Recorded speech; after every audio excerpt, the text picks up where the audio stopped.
could I welcome you all very warmly. You all get a medal for intrepidness for being here.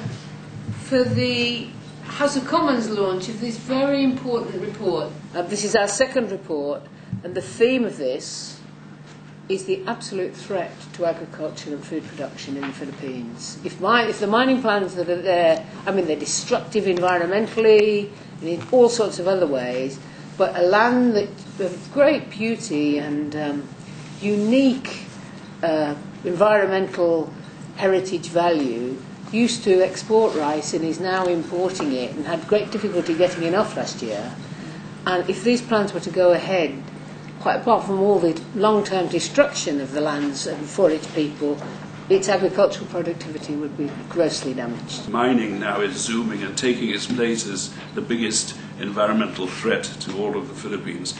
And this has led to an enormous crisis in rice.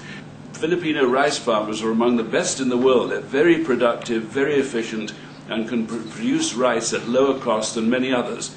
Unfortunately, they have now been abandoned by their government, so they've switched from being the world's an excellent exporter of rice into the world's biggest importer of rice, almost overnight. Not quite, but that is a switch of monumental proportions. And already, according to the government's own statistics, hunger has already shot up to 25% since the rice crisis of 2008.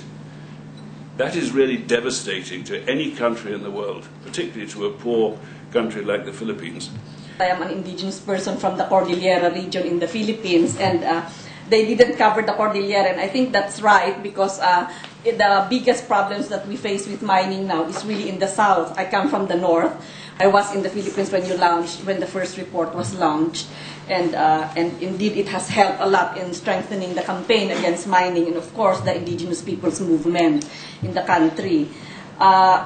This report that you have come up with all the maps will definitely be crucial again in further strengthening our campaigns.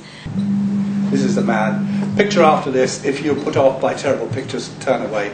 It's a picture of him shot through the mouth by the chief mine guard just before he dies. Next slide, please. Could we go to the next slide, please? Okay, well, this is the point. That is a terrible slide, and I've actually had to watch the video film of him dying 6 times now. Once with his mother and father and his family. And I find it outrageous that people are allowed to go around murdering people. Just on this occasion, he has been arrested. He's up for murder. The company says, what a ghastly mistake, terrible mistake, awfully sorry. Could we pay the family and would you let our man go? The family have replied, no, we don't want your money. It's dirty, we don't want it. Take your mining company and your murderous guard and get off the island.